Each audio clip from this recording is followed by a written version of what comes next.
Hey beautiful, let's get into how sugar can ruin your hair. If this is your struggle, then this video is for you, so let's get started. So my friends, I'm going to get into my skincare as we talk about this hair care, but let's talk about the science behind sugar causing hair loss. So apparently there has been some research that shows that men have been going bald due to the fact of high blood pressure, insulin resistance, poor diet, and this has been triggering hair loss. And we can't leave the women out either. So if we could talk a little bit about insulin resistance, it's basically when your blood sugar levels become unnaturally high, like it spikes up your cortisol. And basically, as it spikes up, everything starts to shut down because your cells that help to convert to energy, it's basically starting to slow down.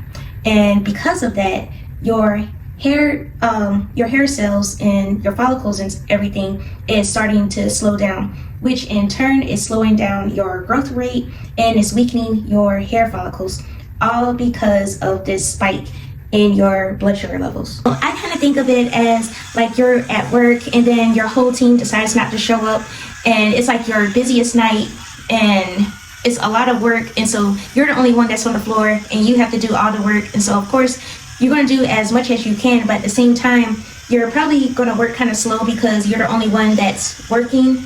And as a result of that, things are piling up and everything is slowing down because it's only one of you and it's not enough people on the line to do the job. And so that's basically what's happening when it comes to your hair. Everything is shutting down because there's a spike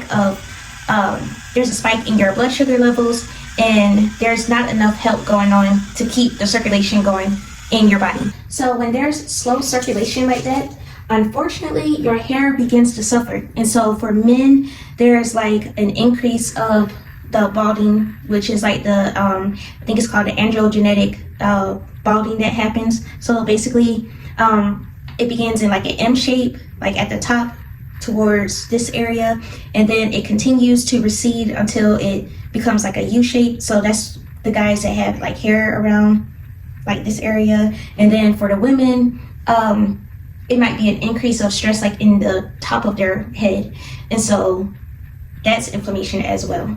But my friends, there is great news, because as long as there is breath in you, then there is a solution, and God gave us wisdom and he gave us food to help combat these things from happening. And so now we're going to get into that list of foods to avoid and things that you can do to help your hair. And so let's get into this list of foods not to eat too much of. So the first thing is all about avoiding simple carbs. So think of all of your sweets, your sugary sweets, and like your breads and your too much like white rice and did I already say breads? But all of that, eating too much of it is what's going to cause inflammation and that spike to increase. Even with, you have to be careful with some fruit as well, because some fruit has more sugar than others. And so pay attention to that. Pay attention to your food labels, because sugar has a way of sneaking up in your food as well. So pay attention to all of that and try not to eat too much of it, and look for healthy alternatives instead when it comes to that.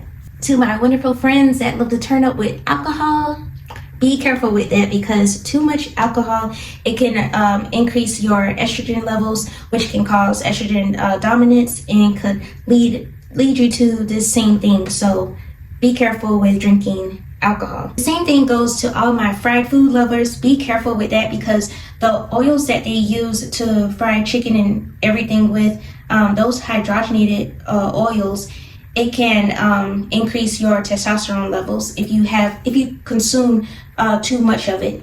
In everything, there has to be moderation. So pay attention to how much you're eating when it comes to foods like this. Now let's get into the foods for hair growth. So I always say spend more, when you go to the grocery store, spend more time in the veggies and produce area, and choose organic every time. Choose organic fruits and vegetables as well as your meats, and that's because they have a lesser chance of having chemicals on them that can mimic can cause endocrine disruptors, which can also lead to hair loss. So eat more organic foods and vegetables. The second food I'm going to tell you, type of food, is green tea.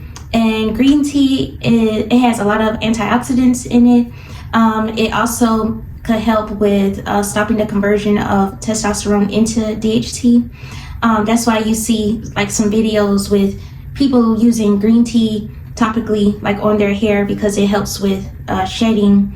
But when you drink it, that also helps with growth as well. So drink some green tea. And my third one for you is, of course, to eat some salmon, because it is high in omega-3s. And of course, if you don't like salmon, then you can always go for the supplement, but eat wild salmon because it is high in omega-3s, which can help with reducing inflammation in the body, which is great also for hair growth. So my friends, I have a list of sugars you can download for free you can be all up on game on all the hidden sugars that's in a lot of your foods today. Be sure to check that out. I'll have the link below so you can download it right now. And also, if you're interested in my skincare routine or hair care routine, or you just want to up your game when it comes to nutrition, then I highly recommend you get yourself the Proverbs 31 guide, which is also available down below. I hope you enjoyed this video, and I will talk to you next time. Bye, beautiful.